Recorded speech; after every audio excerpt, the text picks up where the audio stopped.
Hola, ¿qué tal? Bienvenidos al podcast Fondos de Inversión y Valores, el podcast de planificación e inversión financiera. Mi nombre es Eusebio Gómez, soy asesor financiero y tengo la misión de hacer las cosas de manera diferente y ayudar a las personas a tomar decisiones que les ayuden a lograr sus resultados y la vida que desean lograr. Bueno, asegúrate de enviarme un correo electrónico si tienes alguna sugerencia o pregunta después de este espacio. Puedes enviarme un correo a eusgomez@gmail.com. Bueno, durante este trimestre sigo con la campaña de promoción. Si me envías un email y me comentas cómo tienes tu cartera actual, te paso una propuesta de inversión que en muchos casos suelen ser los mismos fondos que ya tienes, pero únicamente cambiando de entidad. Para ello te ofrezco un regalo personalizado en forma de incentivo económico por traspasar tu cartera. También te puedo enviar una propuesta personalizada para tu cartera de inversión con fondos similares o parecidos a los que hablo durante todos estos programas. Bueno, no tienes nada que perder y creo que te puede llegar a sorprender de forma positiva la promoción. Además, solo por enviarme tu solicitud te enviaré a tu domicilio un regalo publicitario. Bueno, como he dicho en anteriores capítulos, no quiero hacer una oferta genérica estándar, pues no es lo mismo hacer una propuesta para una cuantía de 10.000 euros, 100.000 euros o 1.000.000 de euros. En fin, quitar o poner ceros a la cantidad que sea. Y por eso quiero hacerlo personalizado y durante este último trimestre del año 2019. Bueno, sin más dilación, empezamos como siempre por la responsabilidad y el aviso legal. La actual presentación tiene un carácter informativo y divulgativo. No supone bajo ningún término ninguna recomendación de compra o de venta de ninguno de los fondos o acciones mencionados en esta presentación. La publicación de este vídeo es a título personal. Al reflejar opiniones, su contenido es meramente informativo y, por tanto, no debe ser tratado como recomendaciones de valoración de cartera, compra o venta de ninguno de los productos mencionados, ni servir de base para recomendaciones de inversión. Cada persona debe conocer su horizonte de inversión y su perfil como inversor. Cada inversor ha de realizar su análisis previo antes de tomar una decisión de inversión y, en cualquier caso, es responsable de sus acciones. Bueno, hoy vamos a dar un repaso a las cartas trimestrales que han publicado la mayoría de los fondos que sigo en este podcast y que en alguna ocasión anterior ya hemos hablado de ellos. Yo creo que de casi todos hemos hecho alguna mención, en algunos casos incluso entrevistando a gestores, a responsables de relación con inversores y demás. Vamos a empezar por uno de mis fondos preferidos, que de hecho hice un capítulo especial, creo que fue de los primeros capítulos del podcast, hablando de su filosofía de inversión y sobre todo de su historial de rentabilidad tan sorprendentemente bueno, que es el Benny Mellon Long Term Global Equity Fund. Vamos a comentar la última carta trimestral que han realizado los gestores y vamos a hablar de algunos cambios que ha habido en la cartera y demás cuestiones, así como de los diferentes fondos de diferentes gestoras. Bueno, en Benny Mellon hacen, como siempre, varias menciones a que ellos, su principal objetivo es invertir en empresas y como si compraran la empresa entera y siempre a largo plazo, ¿vale? Entonces dice, como siempre, hemos evaluado y debatido las tesis de inversión de largo plazo de cada uno de los títulos del fondo, en lugar de centrarnos en cuestiones sobre las que carecemos de cualquier control. Cuando hablan de las cuestiones que carecen de cualquier control, ellos, pues es, digamos que todo el ruido diario con diferentes noticias, pues bueno, los famosos tweets de Donald Trump, la famosa guerra comercial y demás cuestiones que, bueno, mueve el mercado a corto plazo, pero no a largo plazo. Y siguen comentando, seguimos convencidos de que los títulos de la cartera, independientemente de un entorno operativo potencialmente más volátil a corto plazo, podrán aportarnos los resultados a largo plazo que deseamos en virtud de su solidez financiera, posición de liderazgo en el mercado y capacidad de adaptarse e innovar. Comentan que en el segundo trimestre no ha habido nuevas compras y que mantienen los mismos títulos que tenían en la cartera. Hacen una mención a diferentes tesis de inversión, hablan de Booking Holding, ¿vale? Hablan un poco de los resultados del segundo trimestre de la agencia de viajes, Booking Holding, y que mostraron una línea ascendente. El rendimiento de las reservas de viajes ha aumentado un saludable 10%. Bueno, les afectó un poco las divisas, pero bueno, fue un obstáculo, y los márgenes continuaron viéndose afectados por las diferentes inversiones que hace la compañía en crecimiento y sobre todo en marketing. Están invirtiendo de manera fuerte en crear un negocio que ellos le llaman casero, que es una oferta similar a lo que hoy en día es Airbnb, ¿vale? Y bueno, pues estas inversiones a corto plazo no están dando los frutos, pero bueno, tanto la compañía como los gestores del fondo creen que es una buena inversión y que les va a reportar a medio y largo plazo retornos razonables. Hablan también de que el resultado final de Booking Holding sigue siendo un negocio enormemente generación de efectivo. Bueno, hablan de que a ritmo de 2.600 millones de dólares, es decir, un ritmo importante. Luego hablan de que también tienen un programa de recompra de millones de acciones completada en el segundo trimestre y que ha reducido el número de acciones en circulación en un 10%. La compañía ha autorizado comprar más acciones por un valor de 14.000 millones que pueden gastar en los próximos 2-3 años. En fin, es un poco la tesis de inversión de este y de muchos valores que tienen en la cartera. También hablan de la empresa de seguros AIA Group, que está en la zona de Asia, ¿vale? Y que recientemente recibieron en sus oficinas tanto al consejero delegado como al director financiero de la compañía y bueno, estuvieron con ellos viendo cómo van los negocios y hacen una mención que dicen: con los negocios, como siempre, AIA continúa funcionando bien. El impulso es fuerte en la mayoría de sus geografías. El flujo de caja, el valor del nuevo negocio y las ganancias operativas están creciendo fuertemente.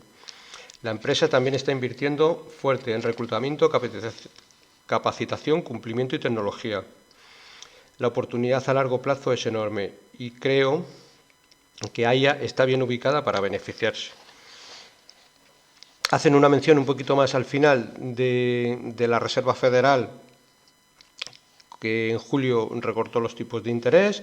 Bueno, hacen una mención a Mario Draghi, pero para ellos todo esto no lo consideran otra cosa que el ruido de mercado. Es decir, sí que hablan de que las empresas que tienen en cartera, como casi siempre, han sido bastante resistentes a la volatilidad de estos meses y que han aguantado bastante bien. Pero vamos, ellos lo consideran, tanto las decisiones de Reserva Federal, Banco Central Europeo, de los bancos centrales, meramente ruido de mercado. También hablaron de que un representante senior de la compañía viajó por América Latina y por Asia, y hablan de la empresa Colgate-Palmolive que tienen en cartera, y en concreto dicen: Colgate tiene una presencia significativa en América Latina, Asia y África, y ha permitido aprovechar la oportunidad que acompaña el aumento del nivel de vida. Colgate es una franquicia comercial con profundas raíces en algunas de las áreas de mayor crecimiento del mundo, y este enfoque más enérgico puede ayudarlo a maximizar su potencial a largo plazo. Bueno, están bastante positivos en el valor por todo lo que he comentado a largo plazo, sobre todo porque está bastante, introducido ya en muchas regiones que son, digamos, las que están aportando el mayor crecimiento en el mundo. ¿Vale? Por último, en la carta trimestral hacen una mención que dice: bueno, nosotros no estamos en el negocio de la previsión económica. Parado, que ahora mismo todo el mundo es una permanente en un principio de recesión. Ellos no lo ven tanto de esa manera. Dicen: nuestro negocio es invertir a largo plazo. Con esto en mente mantenemos nuestro enfoque en identificar aquellas compañías líderes del mercado con solidez financiera y perspectiva para entregar tanto en buenos tiempos como en los malos tiempos retornos razonables. y bueno, por la asignación geográfica que ellos presentan en la cartera, pues ahora mismo tienen un 62% a Estados Unidos, en Europa, sin contar Reino Unido, con un 15%, Japón un 8%, Asia-Pacífico, sin contar Japón, un 4,29%, Reino Unido un 5%, mercados emergentes un 4% y Canadá, bueno, 2,46%. Y esa es un poco la asignación geográfica. Es un fondo muy, muy interesante, resiste muy bien en periodos de bajadas de mercado y para que nos hagamos una idea, ahora mismo en el año aproximadamente lleva un 25% de rentabilidad positiva. Bueno, incluso el año pasado, que fue un año de bajadas de mercado, vamos, fue un fondo que aguantó bastante bien, prácticamente terminó sin retornos negativos, que la mayoría de los fondos de renta variable acabaron con retornos negativos. Pero vamos, lo más importante de este fondo es un fondo para que cualquier inversor pueda dormir tranquilo, aun sabiendo que tiene un fondo en renta variable y que siempre puede sufrir la volatilidad. Creo recordar, porque más o menos lo sé de memoria, pero en el año 2008, cuando muchos de los mercados cayeron un 40-50%, este fondo cayó un 2%. Tiene una media de rentabilidad superior al 10% a muy largo plazo, y eso es lo que hacen básicamente, es comprar empresas, muy buenas empresas, compañías mundiales, líderes en sus respectivos nichos de mercado, con una fuerte visibilidad a la hora de crear negocio y sobre todo no la compran excesivamente caras las compañías, de ahí que bueno, sean capaces de tener retornos razonables. Otra cosa que tiene buena en sí el fondo es que está lo suficientemente diversificado, pero tampoco en exceso. Es decir, suele tener unas 50 compañías, pero de media nunca tienen más del 3-4% de ponderación al mismo valor. Con lo cual, bueno, pues tenemos la ponderación más o menos adecuada y que en un momento dado cualquier tesis de inversión que pueda haber en el fondo y que le resulte errónea no daña en exceso la rentabilidad del fondo. Es un fondo que siempre me gusta bastante y le tengo bastante en consideración. Bueno, seguimos con las diferentes cartas trimestrales. Ahora ya nos vamos a centrar un poquito más en gestoras nacionales, que bueno, en muchas ocasiones hablamos aquí. ¿Vale? Vamos a empezar por Advalor. En este caso la carta la escribe Fernando Bernard, que es el otro gestor principal de fondos junto a Álvaro Guzmán. ¿Vale? Y en la carta lo que vienen a decir, bueno, aunque ya hicieron, son un poco repetitivos en las diferentes cartas, pero bueno, porque hacen bastante mención que las bolsas, como dijeron en la carta anterior, que las bolsas están caras, que la renta fija atraviesa una burbuja sin precedentes, bueno, que la dispersión en valoración entre las compañías baratas y caras es la mayor que nunca, o al menos tanto como en la burbuja.com de hace más de 20 años, y que su cartera está muy, muy, muy barata. Entonces dicen, por todo ello, creemos que a nuestras carteras les espera un gran porvenir a largo plazo, y mucho mejor que las alternativas, pese a que durante las últimas semanas el mercado insiste en llevarnos la contraria. Bueno, no en las últimas semanas, en los últimos meses. Pero bueno, porque sí que es verdad que el mercado se ha comportado razonablemente bien y el fondo, pues bueno, al ser un fondo que ahora mismo tiene mucha ponderación a materias primas o a acciones que han corregido bastante, pero que, bueno, a la fecha, de momento, la cotización no ha reflejado la valoración intrínseca que tiene la compañía, pues no es un fondo que se haya comportado como es de esperar.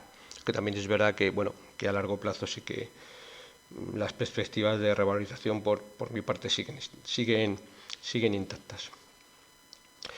Y hacen otra mención y dicen, tras más de 20 años de experiencia invirtiendo y a pesar de haber logrado batir al mercado, les puedo asegurar que en Advalor le tenemos un profundo respeto y somos muy prudentes en no llevarle la contraria al mercado con ligereza, pero al mismo tiempo conocemos perfectamente su histórica inclinación, de cuando en cuando al atravesar alternativamente periodos de euforia y pánico, a cometer errores de bulto. Es decir, en este caso, en alguna ocasión ya he escuchado a Fernando Bernard que, bueno, hay que ser testarudo en llevarle la contraria al mercado, pero habiendo estudiado muy bien las tesis, no simplemente ser contrarian porque sí. Entonces, bueno, por eso hablan de que no llevarle, que si somos muy prudentes en no llevarle la contraria al mercado con ligereza. ¿Vale? Hace una mención a las similitudes que hay en el momento actual con el año 2000 y dice que cada vez son más numerosas. Por enumerar una lista ni mucho menos exhaustiva de indicios claros de especulación y de mercado irracional. Dice, la posible desaceleración económica es buena porque será coartada de nuevas dosis de estímulos, véase impresión monetaria por parte de los bancos centrales, que vuelve a ser un poco el mantra. Habla también de la fiebre de la gestión pasiva. ¿Vale? Según JP Morgan, calcula que ya el 60% del valor de las bolsas americanas viene por este motivo. Y dice, no olvidemos que estos vehículos invierten automáticamente sin atender a los fundamentales ni a la valoración. El 25% de la renta fija mundial cotiza rentabilidades nominales negativas, incluyendo algunas emisiones corporativas europeas con calificación de bono basura high yield, es decir, algunas empresas que no tienen la mejor calidad crediticia, es decir, que no son ni AAA ni AA, pues incluso deuda high yield de menor calidad crediticia, hasta esas empresas cotizan con tires negativas, algo que no tiene, desde el punto de vista de la inversión, ningún sentido económico, que tú tengas que prestar el dinero a alguien y que ya per se sepas que hoy le dejas una unidad monetaria que pueden ser 1000 y que pactas a que dentro de 2 años te va a devolver 990. Es absolutamente un sinsentido, pero bueno, es lo que ha llevado un poco la política de los bancos centrales hasta donde estamos. Hace otra mención y dice, muy relevante, dice, el valor en bolsa del grupo de compañías conocidas como las FANG, Facebook, Amazon, Netflix, Google, Apple y Nvidia, dice, es el doble que la suma del valor de todas las compañías cotizadas en UK, Alemania y Francia. Casi nada. Dice, más directamente relacionado con nuestras carteras, desde los mínimos de 2016, el precio del crudo ha subido un 110%, mientras que el sector servicios para la industria petrolera acumula una caída del 40% desde esa misma fecha. Ellos tienen algunos de los valores relacionados con la industria petrolera y con el sector servicios. Bueno, hacen una mención, esto ya lo he visto en alguna carta trimestral anterior, y dicen, bueno, nos vienen a la cabeza algunos ejemplos más cercanos al que la mayoría de los lectores de esta carta conocerán, que es como la mítica historia de Terra, que subió de los 3-4 euros por acción hasta más de 160 y terminó cayendo a 1 euro. Nosotros le recordamos muy vivamente porque durante mucho tiempo estuvimos cara de tontos. En algunas ocasiones yo he escuchado a Álvaro Guzmán incluso hablar de que la misma señora que iba a limpiar en su casa, no es que se riera de él, pero vamos, hacía alguna similitud de que ella compraba sus acciones de Sogecable, de Terra, de Telefónica, y que subían un montón. Y bueno, pues Álvaro Guzmán le miraba un poco con cara de pertrejo y le decía, pues, ya, pero yo es que compro Catalán Occidente, CAF, que fabrican trenes, en fin, seguros, empresas normales, empresas un poco aburridas, pero que tienen una valoración muy, muy baja. Y bueno, poco menos que la misma señora que iba a limpiar, hasta que decir, no es que se riera de él, pero le tachaba como que en determinados momentos estaba haciendo lo incorrecto. Ponen un gráfico con una similitud y hablan de la cotización de Telefónica, que después de la crisis del año 2000 cayó un 40-50%, y ponen, por ejemplo, la similitud con Catalán Occidente, que en los mismos términos pues subió un 40%, es decir, una cayó un 40% y otra subió un 40%. Bueno, Telefónica, es decir, que desde entonces siempre ha seguido cayendo y cayendo y cayendo.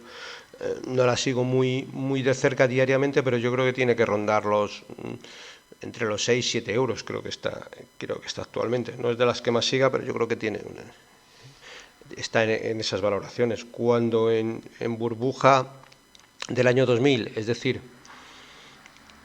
hace ya la friolera 19 años rondaba la valoración de 30 euros. Bueno, con independencia que haya repartido muchos dividendos, vemos que, bueno, en fin, poco más que comentar. Habla también de los valores que tienen en cartera y habla un poco de las mayores posiciones.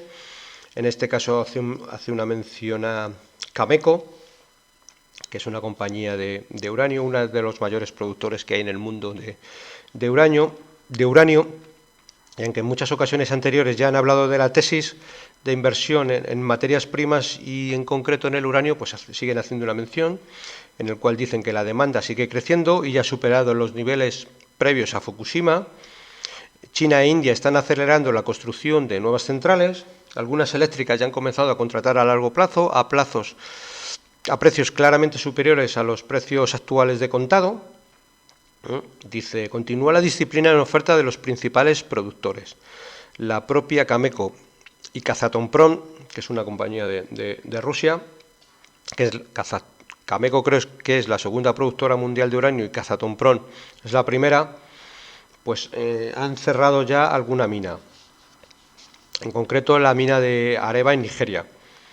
Dice, cada vez más instituciones, bueno, cierran la producción porque los precios son tan baratos que no les merece la pena producirlo, pero bueno, lo embalsaman ahí para cuando, bueno, pues los precios suban, no pueden hacer otra cosa que subir. Si la producción, ellos mismos, que son los mayores productores, la recortan, pues es una cuestión de tiempo de que la demanda empiece a aflorar un poquito más y no queda otra que los precios suban.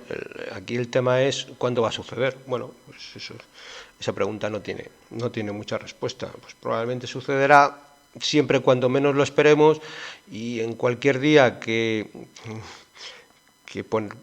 por hacer un símil, cuando nos vayamos un día a lavar los dientes, pues en ese momento sucederá, es decir, algo imprevisible. Y bueno, sigue haciendo una mención que dice, cada vez más instituciones de todo tipo defienden la energía nuclear como parte necesaria de la solución para atender las necesidades energéticas y de reducción de emisiones. A pesar de lo anterior, la acción ha caído un 22% en el último mes y vuelve a estar cerca de mínimos históricos. Y sobre todo, y más de un 80% por debajo de sus anteriores máximos. A los precios actuales, Cameco cotiza un PER normalizado de 6,5. Sin deuda y siendo uno de los productores más eficientes en un mercado de crecimiento. Siguen hablando de más compañías, en este caso, bueno, hablan de compañía de minas Buenaventura Mining, tienen un 10% de la cartera en este valor, tienen una convicción alta y un grado de exposición a este valor muy alto. Bueno, hablan de que en los últimos resultados trimestrales, a raíz de los últimos resultados trimestrales, la acción ha caído un 10%. Y comenta que la decepción vino del menor volumen de producción y leyes más bajas en su mina de cobre de Cerro Verde, que sin embargo se debe a trabajos especiales y no repetitivos de broce y stripping. Dice que, y a su vez, que estos trabajos especiales ya están finalizados. Dice, la compañía aclaró que proyecta una mejora significativa en los volúmenes de producción y de costes a corto plazo. Y es interesante comprobar que este hecho pasó casi desapercibido por los muy pocos analistas que la cubren. Es una compañía que parece ser que la siguen muy pocos analistas en el mercado. Bueno, de ahí que probablemente se haya generado una ineficiencia grande. Siguen hablando de más compañías, en este caso hablan de Tullow Oil, que es una compañía de petróleo. Las acciones han caído un 25% desde los máximos de 2018, con el último recorte sufrido tras los resultados del segundo trimestre, que parece ser no gustaron al mercado. Bueno, no gustaron por una ligera menor producción de la prevista en Ghana, por unos problemas técnicos y el retraso en la aprobación de uno de sus principales proyectos de crecimiento en Uganda. En cambio, dice, el importante éxito exploratorio en Guyana, hecho público posteriormente, este hecho, al contrario, sí puede tener un impacto significativo en la valoración, moderó parte de las caídas que llegaron a ser del 35% desde los máximos del 2018. Habla de la valoración de Tullow Oil y comenta que cotiza a menos de 6,5 veces beneficios. Es decir, solo invirtiendo en esta empresa, sentándonos, siendo lo suficientemente pacientes, en 6 años la compañía nos habrá devuelto vía recompra de acciones, dividendos o demás inversiones que consideren hacer en el mismo sector, lo invertido. Al final, bueno, invertir en un tipo de compañías como esta es como comprarte un piso y que en 6 años te devuelvan vía renta alquiler lo que has pagado por él. Bueno, creemos que es un tema de que tarde o temprano la valoración debería de reflejar la cotización, debería de reflejar estas valoraciones tan sumamente bajas. Sigue hablando de otra compañía como es Consol Energy. Aquí la infravaloración todavía es mucho más superior. Comenta que las acciones de Consol han caído un 40% en lo que llevamos de año. Bueno, también comentan que el precio del gas en Estados Unidos también ha caído, acercándose a los deprimidísimos precios de los mínimos del 2016.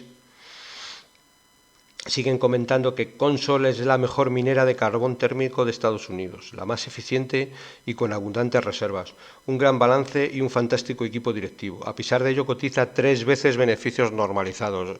He dicho bien, 3 veces beneficios normalizados. Y 2 veces beneficios 2019, es decir, en 2 años lo que pagamos en la actualidad, bueno, en la actualidad no, porque en la actualidad ha seguido cayendo mucho más, y esta acción que sí la sigo un poco más de cerca está cotizando los 14-15 euros. Yo creo que cuando publicaron esto estaba alrededor de los 20 euros. 20 dólares, perdón, pues ahora está en 14-15, es decir, la infravaloración sigue siendo todavía muy superior. Y realmente la compañía en los resultados trimestrales sigue dándonos los resultados normales y nada que lo generen. Cuando comprar una empresa 2 veces beneficios significa que en 2 años recuperamos la inversión. Así de claro. Bueno, sigue diciendo, acaba de publicar unos sólidos resultados en los que ha anunciado que va a aumentar la recompra de acciones, como no podía ser de otra manera, porque estos precios de la recompra de acciones es un a más para los accionistas, lo que nos parece que generará un gran valor para los accionistas. Bueno, con lo que respecta a todo lo comentado de la carta de Advalor, la doy por concluida. Vamos a pasar a Magallanes. Bueno, Iván Martín viene a decir un poco lo mismo que he comentado en diferentes... Le da otro punto, otro toque, pero bueno, más o menos un poco igual.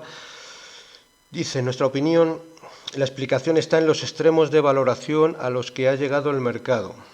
Tendencia que viene produciéndose desde hace tiempo, pero que ha alcanzado recientemente niveles récord nunca visto. Habla un poco sobre todo de las últimas rentabilidades con respecto a los índices que no han sido muy buenas, y que los índices, pues en la mayor parte de los casos lo han hecho mucho mejor que estos fondos de los que normalmente hablamos, ¿vale? Habla de los principales extremos. Algunos de los principales extremos, entre otros, son el mejor comportamiento de la bolsa americana frente a la europea, mejor comportamiento de las grandes compañías frente a las pequeñas, mejor comportamiento de las empresas momentum frente a las compañías estilo valor, hasta niveles máximos históricos, como puede ofrecerse en el siguiente gráfico. Es decir, estamos en niveles muy extremos que prácticamente no se habían visto, salvo en el año 99, que fue cuando surgió, yo creo que por la extrema valoración, la crisis de todas las compañías.com. Se hace una pregunta y dice, ¿por qué el value lo hace peor? Dice, cuando se han comprado tantos bonos que la rentabilidad es negativa, ¿qué más se puede comprar?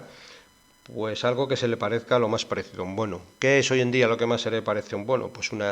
Pues empresas tipo Nestlé, por decir un nombre, es decir, empresas de consumo, empresas que en teoría son generadoras de caja y de beneficios sólidos y razonables, pero que las valoraciones de esta compañía ya están en los extremos. Y siempre, en alguna ocasión, yo he escuchado a Iván Martín decir que un buen negocio no tiene por qué ser una buena inversión. Es decir, nosotros podemos hacer una inversión en un buen negocio, pero si el precio que hemos pagado por él no es el adecuado, pues probablemente tengamos que esperar muchos años a conseguir unos retornos razonables, básicamente porque compramos a un PER muy caro, y eso hace que en un momento dado la cotización baje, el negocio siga siendo el mismo, claro, pero pagar por una empresa 30 veces beneficios, pues yo no sé hasta qué punto. Repito, el negocio puede ser muy bueno, pero a lo mejor la inversión dista mucho de serlo. Entonces, por eso dice, en resumen, en un mundo incierto y sin crecimiento, el inversor está dispuesto a pagar mucho por aquello que le transmita seguridad, bonos y acciones momentum. Frente a los fondos en la actualidad value, que bueno, como compran compañías baratas, pero esas, a su vez esas compañías siguen cayendo un poquito más, pues hace que las valoraciones, es decir, sean muy altas las primeras y muy bajas las segundas. También habla de la incertidumbre y del riesgo. Bueno, últimamente hay muchísimo ruido de recesión a la vuelta de la esquina, y eso hace que, sobre todo las empresas value, pues hayan bajado muchísimo. Y sigue hablando de las empresas momentum, pensando que son seguras, y podría catalogarse como una de las decisiones más arriesgadas que existen ahora mismo.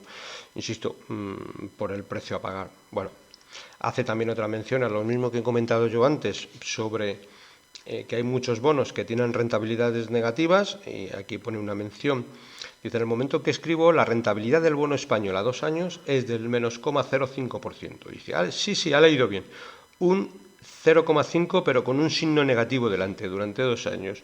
Lo que quiere decir es que si invertimos 1.000.000 de euros hoy, en 2 años nos devolverían 990.000 euros, es decir, una pérdida cierta de 10.000 euros. Y dice, en este sentido podemos decir que la bolsa es incierta, pero no tan arriesgada como pudiera parecer. La probabilidad de perder dinero sin opciones de recuperarlo prácticamente desaparece si invierte con un horizonte temporal largo en una cartera diversificada de acciones. Bueno, sigue diciendo que existe una divergencia extrema entre lo caro y lo barato, y comenta, los frutos vendrán, el riesgo es bajo, el precio a pagar es el de ir por un camino de muchos baches. También hace mención a que últimamente ha habido muchos informes en el cual hablan de manera literal de la muerte del value. Y dice que, bueno, simplemente tienes que poner en Google la muerte del value, y hay una empresa de información financiera que se llama Factiva, dice, ha contabilizado en lo que va de año más de 120 artículos con menciones expresas a la palabra value y muerte, nivel nunca visto desde que existen registros en los años 80. Como referencia, en el año de la anterior burbuja tecnológica del año 2000, el número de menciones se aproximó a 100 y ahora estamos en 120. Dice, la reciente avalancha, bueno, lo mismo que ya hemos repasado antes, la reciente avalancha hacia la gestión pasiva está distorsionando los verdaderos valores de ciertos activos. Quien compara la burbuja actual de gestión pasiva con la burbuja de las hipotecas subprime americanas del año 2007, y hace una mención a Michael Burry en algunas entrevistas que ha recogido recientemente. Bueno, actividad en la cartera de fondos, en la estrategia europea. Se ha llevado a cabo incrementos de peso en ArcelorMittal, en Drilling Company. El número total de valores es 33. En la estrategia Iberia han aumentado el peso en Miguel y Costas y en Gestamp. Dice, mientras que por el lado de las ventas han disminuido la exposición al sector de consumo, han disminuido en Inditex, Admiral, Faes Pharma, han disminuido el peso en NOS, que es una compañía telefónica portuguesa, y finalmente se ha disminuido la exposición al sector energía, tras reducir el peso en Naturgy, que es la antigua Gas Natural, y Siemens Gamesa.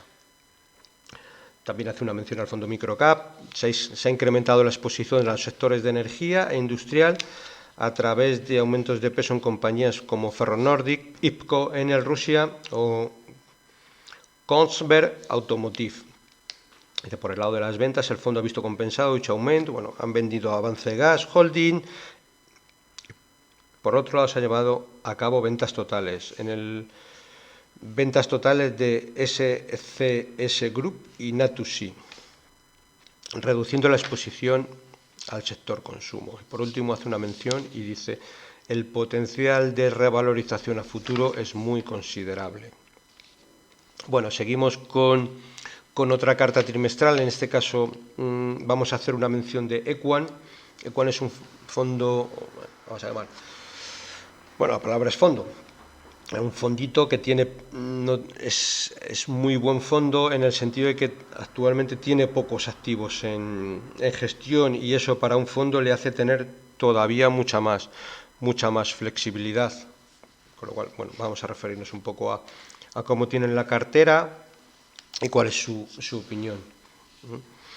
Los gestores de Equan tienen, bueno, muchas cosas buenas. La principal es que ellos vienen del private equity previamente, entonces están acostumbrados a analizar compañías desde un punto de vista de si se compra la compañía entera, y tienen una visión más, ya no tanto de cotización bursátil diariamente, sino sentido inversor y a muy largo plazo, y como si tuvieran la oportunidad de comprar la compañía entera, que era lo que antiguamente siempre han hecho, ¿vale? Dicen que notan notables divergencias de valoración en las compañías cotizadas de Estados Unidos, que cotiza un múltiplo un 20% superior a Europa. Bueno, y que estas divergencias en valoración ofrecen oportunidades excepcionales para el inversor paciente, ¿vale?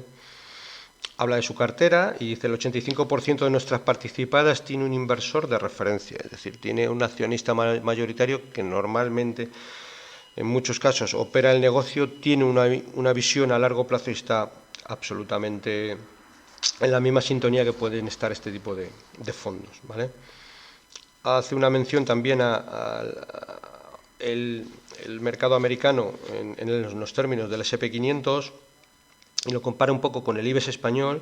Y dice: el S&P 500 cotiza un PER de 19 veces.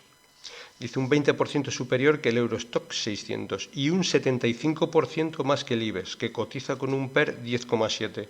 Tenemos que recordar que aproximadamente la media de PER histórico de las bolsas es 15 veces. Ellos hacen mención a que el IBEX en la actualidad cotiza un PER 10,7, es decir, una valoración bastante barata, ¿vale? Bueno, habla un poco de su historial de rentabilidad. Dice: en este entorno tan negativo para los inversores, los índices europeos han conseguido una rentabilidad anualizada del 4,3%, incluyendo dividendos, que equivale a una revalorización del 21% y que es inferior a la media histórica de la renta variable, pero positiva. Dice: queremos volver a recordar que en plazos largos, y si no se ha comprado a una valoración excesivamente alta, que es un poco lo que hablaba anteriormente, la renta variable obtiene retornos positivos y superiores a los de la renta fija. En periodos más cortos las rentabilidades pueden ser negativas, pero el inversor paciente obtiene mejores resultados en renta variable que en otro tipo de activos, ¿vale? Habla de nuevas inversiones. Dice: durante el tercer trimestre hemos vuelto a invertir en Navigator, sociedad portuguesa dedicada a la producción y venta de papel de oficina. Bueno, y comentan que ahora hemos aprovechado una nueva caída de la cotización para volver a comprar acciones, porque creemos que el precio vuelve a ofrecer un descuento suficiente. Bueno, habla un poco de los precios de la pulpa de celulosa. Han caído desde máximos de 900 a 750, y de ahí que haya sido una oportunidad buena para poder invertir. Hablan de otra empresa, que es Solespar, que es una empresa italiana que se dedica a gases industriales. Y comentan: tiene sólidas barreras de entrada a la competencia, obtiene buenos retornos sobre el capital y sus beneficios están aislados del ciclo económico. Dice: Sol cotiza un múltiplo de EBITDA en el entorno de 6%, la mitad que sus competidores, y muy inferior al múltiplo en que se han hecho operaciones de M&A reciente. Entonces, bueno,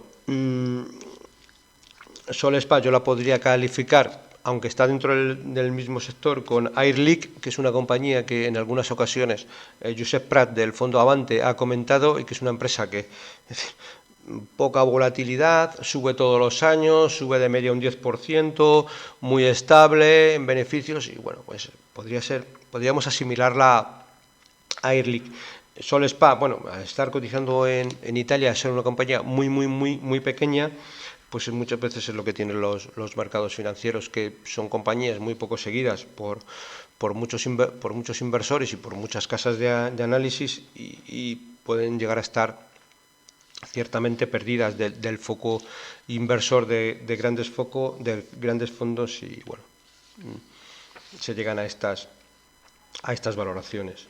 Bueno, hablan también de Protector, que es una compañía, Protector Forsikring, que es una compañía aseguradora noruega, que han desinvertido.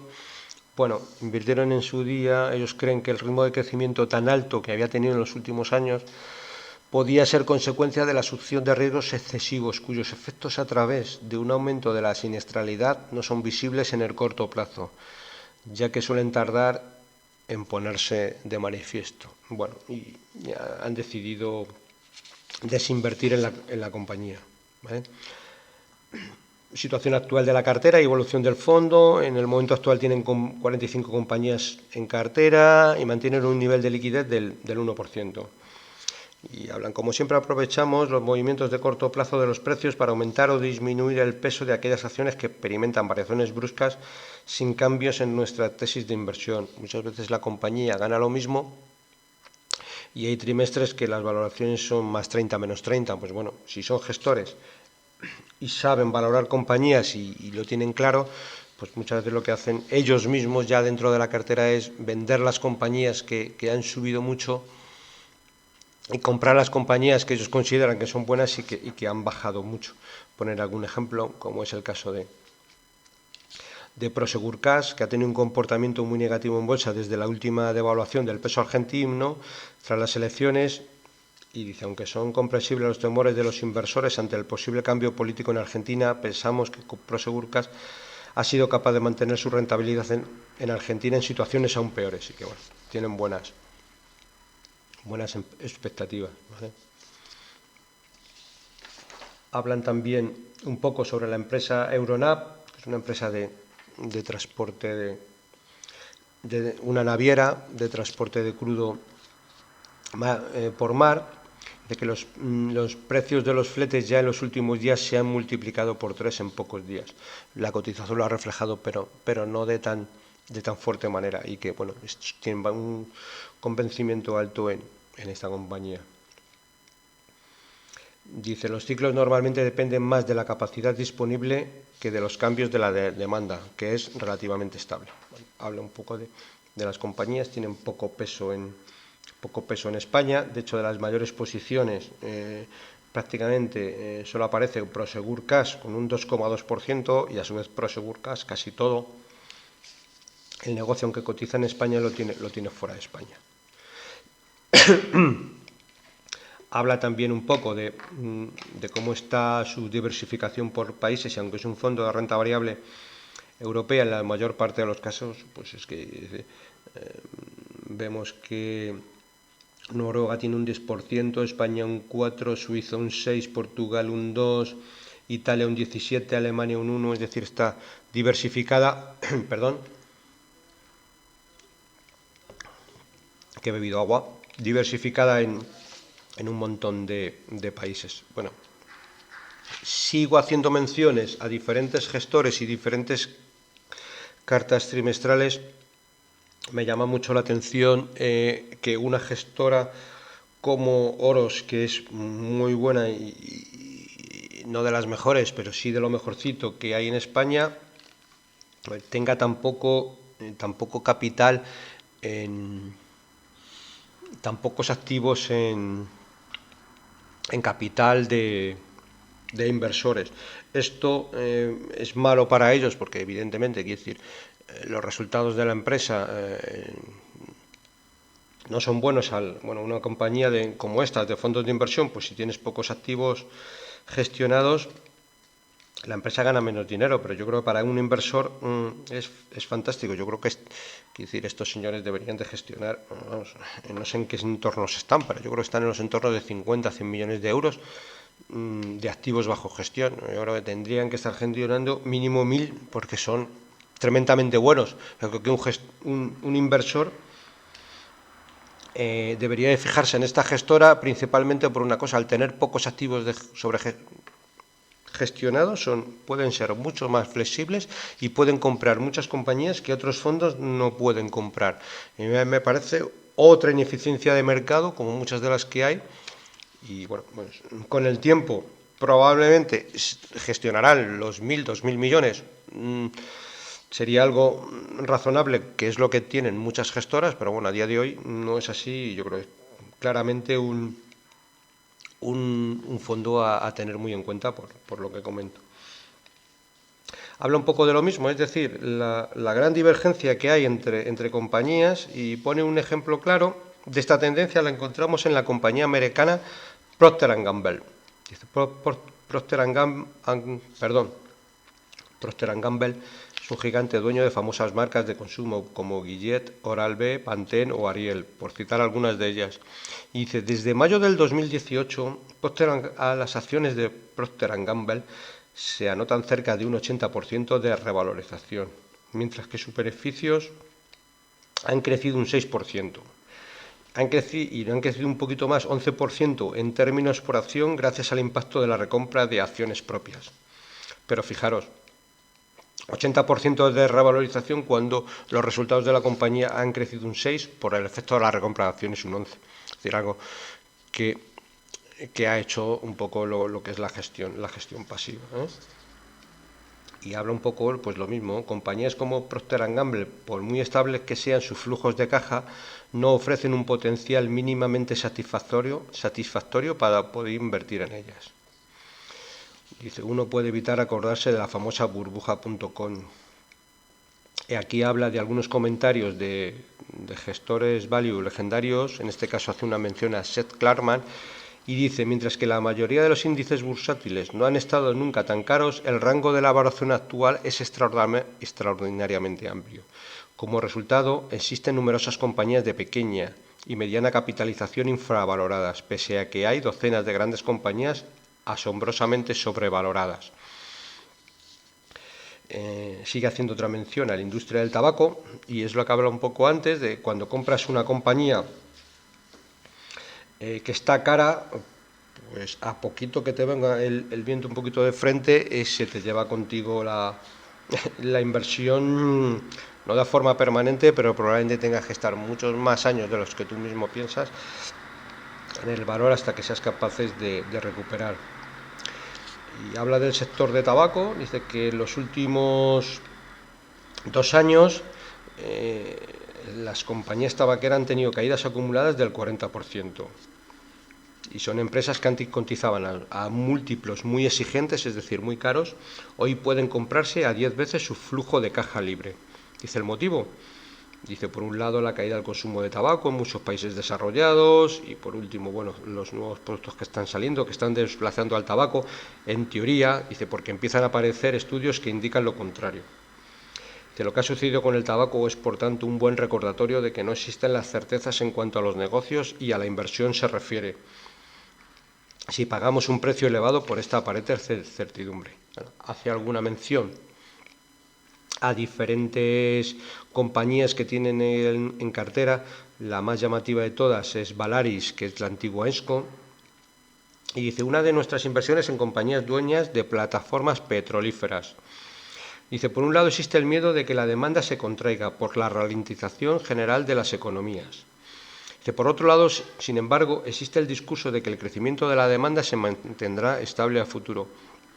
Estas simplemente desviaciones de la comunidad inversora con respecto a las expectativas de la compañía hace que los precios, en concreto en esta acción, tengan una volatilidad que yo hacía tiempo que no veía, una volatilidad extrema que no veía en mercado. Y dice, a principios de trimestre la narrativa imperante era de tesis de exceso de oferta, lo que desencadenó el temor a que las tasas de utilización de plataformas petrolíferas tarden en recuperarse más de lo esperado. Dice, con estos argumentos encima de la mesa, las acciones de Ensco perdieron más de un 60% en bolsa en poco más de un mes. Bueno, luego llegó la noticia de que Arabia Saudí sufrió un ataque de drones con misiles, haciendo desaparecer al momento el 5% de la oferta del petróleo mundial. Esto fue hace pocos días. Y siguen, el shock de la oferta desencadenó un cambio instantáneo en el sentimiento de mercado. Bueno, pues desde mínimos de agosto esta acción subió un 100%. Sigue diciendo, con el paso de los días y los mensajes tranquilizadores que apuntan a una recuperación rápida de la capacidad productiva de Arabia Saudí, el sentimiento volvió a girar y con él la cotización, cuyo valor se depreció cerca de un 40% hasta finales de septiembre. Es decir, en poco más de 3 meses baja un 60, sube un 100, baja un 40, algo que solo se explica por el sentimiento de mercado y nada que ver con los resultados, que no son para nada tan volátiles como la cotización. Sigue haciendo alguna mención y dice, las sobrevaluaciones son elevadísimas y las gangas muy pronunciadas. Dice, aquellos inversores con la suficiente disciplina y voluntad inquebrantable serán generosamente recompensados. Bueno, sigue haciendo lo mismo, también hace una mención el potencial efecto de la gestión pasiva. Dice, curiosamente hay algunos estudios muestran hoy a la bolsa americana con una valoración el doble de cara que la de otras categorías globales, como pueden ser la geografía asiática. Dice, no es casualidad que nuestra cartera internacional tenga un 25% de su inversión concentrada en este continente. Sigue haciendo, dice, empresas de gran tamaño están 3 veces más caras que las que invierten en compañías en compañías pequeñas y de crecimiento. Y el caso más sangrante, cerca de 5 veces más caras que las estrategias con compañías pequeñas value. De hecho, lo mismo está sucediendo con la gestión activa. Sirva de este dato que en 2019 está siendo el año con menos dinero gestionado por gestores activos value en la última década. Y por teoría de la opinión contraria, ya sabemos lo que pasa cuando hay este tipo de ineficiencias de mercado. Hace también otra mención, dice, si me lo permiten, me gustaría pescar un comentario de Seth Klarman de junio del 2019, que hoy tendría también total vigencia. Dice, un efecto particularmente molesto es que el análisis fundamental resulta hoy un impedimento significativo para conseguir buenas rentabilidades de corto plazo, ya que los valores más sobrevalorados han sido continuamente los que mejor se han comportado y los más infravalorados los que peor. Bueno, comenta un poquito por encima la tesis de los diferentes valores que hay en cartera, habla, en este caso, pues ellos también tienen una exposición a uranio. En concreto tienen un 8% de todos los activos del fondo Oros Value Internacional. Habla un poco también de la oferta, de la demanda y demás. Ellos no tienen, como en el caso de AZ Valor,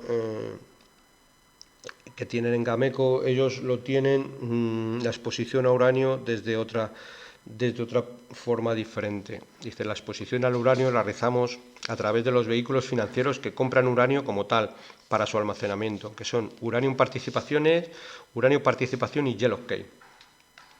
Dice que a nuestro entender ofrecen un binomio rentabilidad-riesgo más atractivo que la inversión en uranio a través de los operadores de minas. Es lo que hablaba un poquito al principio. Al tener pocos activos de gestión suelen ser más flexibles a la hora de comprar o vender un valor, siempre desde el mismo enfoque value.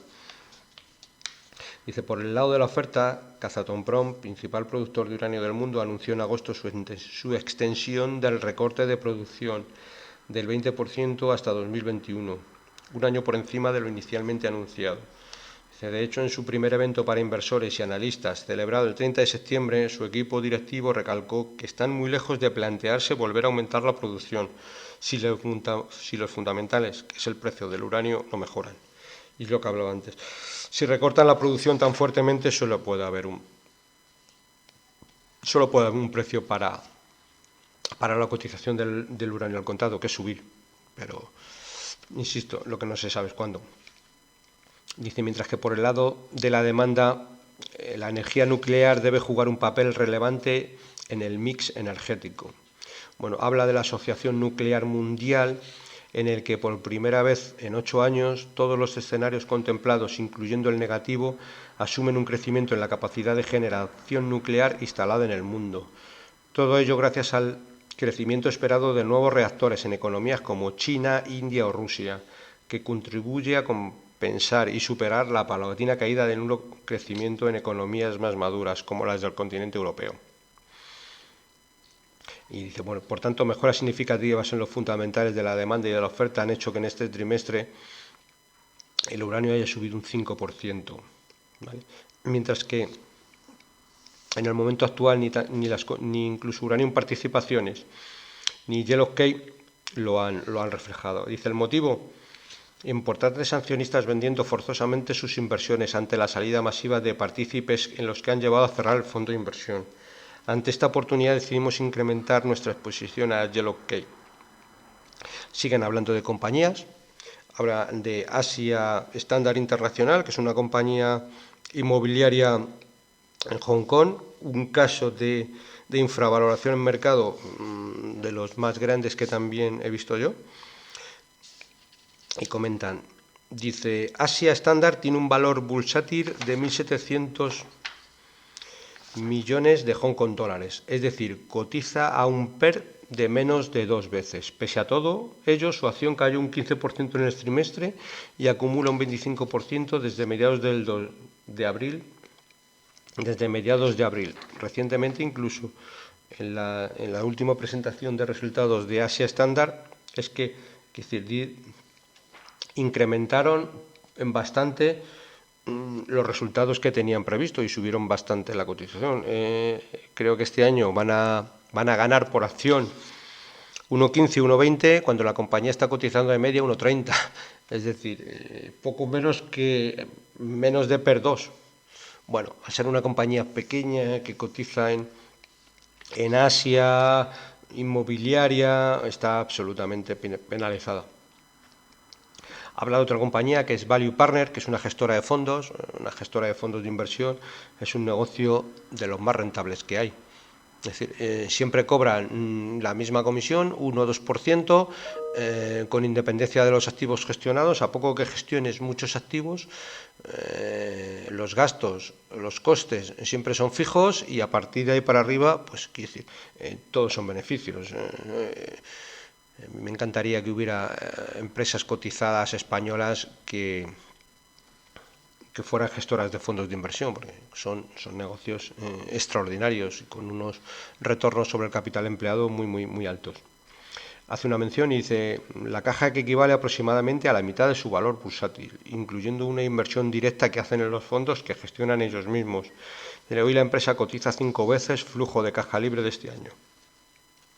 Siguen hablando de otra compañía, en este caso que es Aperam, que está en el sector de acero inoxidable. Bueno, comentan que el sector del acero inoxidable en los últimos año y medio ha tenido lo que se suele llamar en términos de inversión la tormenta perfecta. Es decir, le ha pasado de todo y todo malo. Con todo y con eso, ellos lo que son los beneficios de la empresa no ha caído tanto, y la empresa ha caído un 50% desde principios de 2018. Ellos creen que es una empresa que no tiene deuda, tiene una expectativa de generar 140 a 150 millones de euros en este ejercicio, que supone un 8% de yield, y ellos, bueno, están bastante cómodos. Dentro de las principales posiciones, pues hablan también de Meliá. Meliá, lo que dicen es que lo interesante de esta inversión radica en la valoración de sus activos hoteleros, muy superior solo la valoración de sus activos hoteleros a su capitalización bursátil actual, lo que nos permite llevarnos gratis la gestión hotelera y lo que puede aportar este negocio al futuro de la compañía. Solo los hoteles valen aproximadamente 14 euros por acción. La compañía es cotizando alrededor de los 7. Pues bueno, pues el resto, digamos que es gratis. Hablas también de Aircross, hablan de Renta Corporación, una compañía pequeñita, inmobiliaria, española. Bueno, hace algo diferente a lo que es una inmobiliaria. Ellos suelen comprar activos para su transformación y su venta. Están declinándose por un modelo de alto retorno sobre el capital empleado, porque incluso cuando compran un activo ni siquiera lo ponen en el balance, sino lo que hacen es comprar una opción de compra, hacer una opción de compra, dentro de esa opción de compra por un tiempo determinado, revolean el edificio y demás y luego lo venden, o sea, ni siquiera pasa por su balance. También comentan que adicionalmente ha llegado a un acuerdo con un fondo de pensiones holandés para gestionar una SOCIMI, y el objetivo de la SOCIMI es alcanzar los 1.500 millones de euros en activos bajo gestión. Renta Corporación va a cobrar un 1,5% por su gestión, además de tener un 3% de propiedad en la misma SOCIMI. Bueno, consideran que también está bastante infravalorada. Siguen comentando, Semapa es una compañía portuguesa familiar que también consideran que está muy infravalorada. Bueno, más compañías. En este caso del Fondo Internacional hablan de Clear Media, que es una compañía que conocen desde hace años y la que han decidido invertir tras su gran corrección que ha pasado en los últimos meses. Dice, la empresa líder en publicidad al aire libre en marquesinas de autobuses en China, últimamente estaba muy enfocada y tenía muchos clientes del sector de la tecnología. Están dando un giro hacia sectores y clientes más defensivos y, bueno, todavía no se está recogiendo en precio, pero ellos sí que tienen expectativas razonables en que el giro que están dando hacia clientes de sectores más defensivos le va a ir bien. Dice, su actual posición financiera y su capacidad para generar caja, así como su atractiva valoración, nos ha llevado a aprovechar lo que vemos como una situación coyuntural para la compañía. Sigue hablando de Value Partner, que ya hemos mencionado anteriormente, y por último lo que dice es, a cierre de este trimestre, el potencial de la estrategia internacional para los próximos 3 años se sitúa en torno al 158%, lo que equivaldría a una rentabilidad anualizada teórica del 37%. Bueno, aquí vamos a hacer una contabilidad, digamos, algo más, es decir, que no se produce en 3 años, sino que esa revalorización futura del 158%, vamos a ser todavía mucho más conservadores. Ellos de por sí, yo creo que los chicos de hace tiempo son tremendamente conservadores con los potenciales de las acciones y del fondo. Se suelen cuidar bastante en que los potenciales, es decir, no sean excesivos. El 158%, yo desde que los conozco nunca he visto un potencial en estas carteras tan superior. Vamos a suponer que no lo hacen en 3 años, es decir, no lo hacen en 3 años. Si lo hacen en 3 años, la vida es maravillosa. Sacas una rentabilidad anualizada del 37%, fantástico. Vamos a suponer que lo hacen en 5, es decir, o en 7. Bueno, pues si lo hacen en 5, lo que nos haría es, en vez de sacar una rentabilidad anualizada del 37, pues sacaríamos una rentabilidad anualizada del 25%, una rentabilidad anualizada bastante relevante. Vamos a poner un caso de que no sean 5, de que sean 7, ese potencial del 158, pues en 7 años nos iríamos a una rentabilidad anualizada alrededor del 18-19%, que también está excesivamente bien. Es decir, en un escenario bastante conservador y yéndonos en un espacio temporal el doble de lo que ellos dicen, pues incluso ahí las rentabilidades serían muy buenas, muy razonables. Bueno, por terminar, hablan también de Kexen, que es una compañía también inmobiliaria que cotiza en Hong Kong. Ellos hicieron hace cosas de meses, bueno, lo podéis ver en YouTube, la tesis de inversión de esta compañía.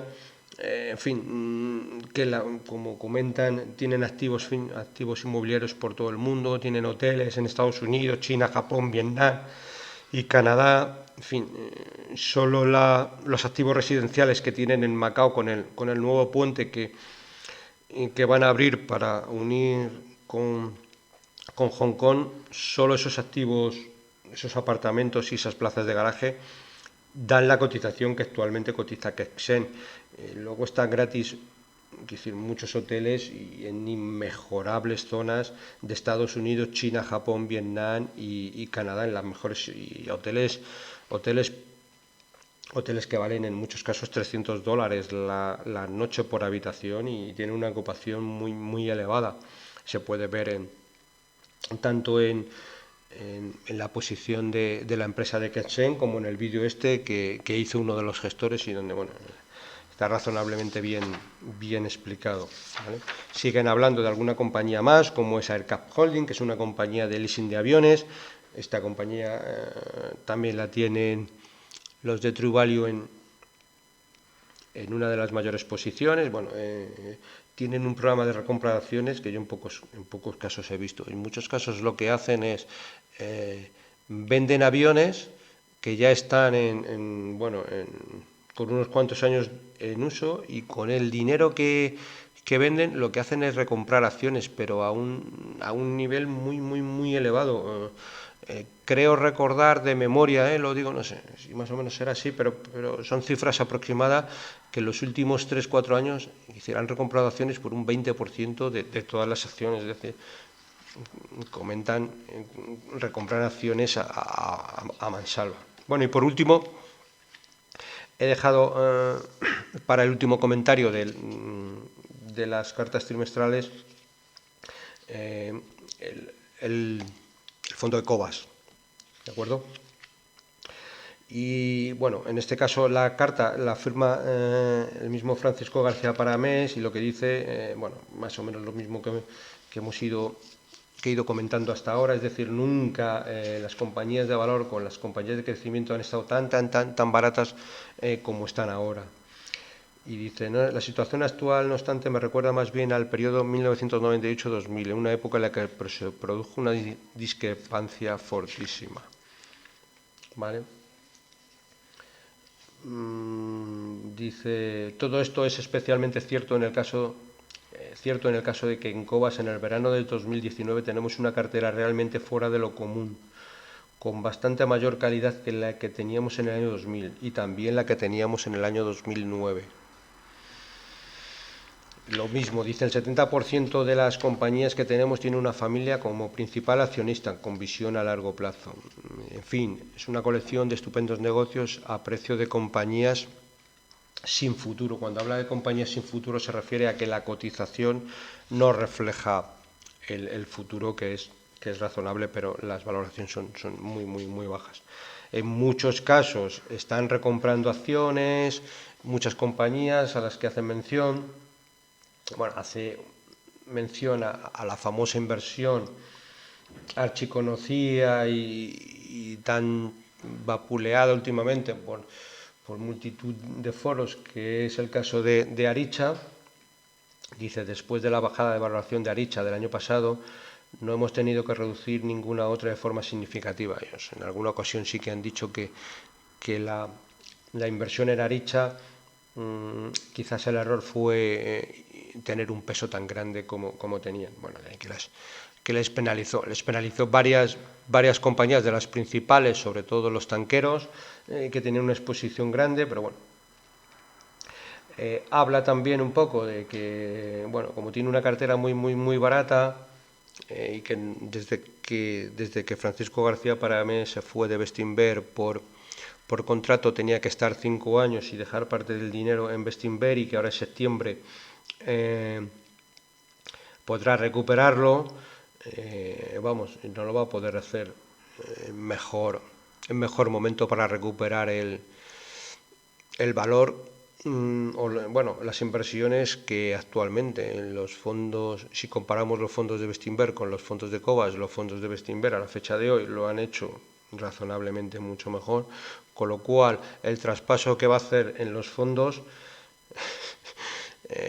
no va a tener mejor ocasión que hacerlo, porque la infravaloración, bueno, él es el primer convencido, es mucho más grande actualmente en Cobas que en Bestinver. Y dice, en lo que estoy de acuerdo con él, obviamente no tengo ninguna duda en haberlos traspasado, como no podía ser de otra manera, es decir, lo de siempre, tener el dinero que gestionas, el dinero propio donde gestionas tus fondos. Y dice, obviamente no tengo ninguna duda y me parece un momento muy afortunado, pues totalmente muy afortunado. Bueno, luego el tiempo lo dirá, pero yo creo que es muy afortunado el el tiempo y esa cláusula que le pusieron de penalización, pues con el tiempo yo creo que sí, se ha convertido en una ventaja, pero bueno. Habla de Bakú, que es una de las mayores posiciones que también tenía. Bueno, habla que nunca habían hecho un día del inversor y que recientemente han hecho uno y han explicado todos los negocios, las bondades de su negocio. Habla de Chiri y Cofide, que son también, bueno, históricamente empresas donde tienen inversiones y que en marzo anunciaron la intención de fusionarse para simplificar la estructura accionarial. En fin, pues habla siempre lo clásico, ¿no?, del grupo TK, en fin. Y hace una mención a un inversor legendario que es el socio de Warren Buffett y que dice: las grandes sumas de dinero no se hacen comprando o vendiendo, se generan esperando. Bueno, es algo que comparto en su totalidad. Y bueno, con esto creo que doy por terminada el capítulo de hoy. Como siempre, hay muchos más fondos, que podríamos hacerlo de texto eterno. Yo siempre he hecho un repaso a las cartas trimestrales que se han publicado, de las que siempre tengo como un mayor convencimiento, y por eso he intentado hacer un resumen. Al final veo que me está saliendo un poquito más largo de lo que inicialmente pensaba, pero bueno, es un poco lo que ha dado de sí. Entonces, bueno, pues me despido sin más. Como siempre, si te ha gustado el programa, te agradezco me des un like en YouTube y un me gusta en iBooks. Y como siempre, un saludo muy cordial, paciencia y buenas inversiones.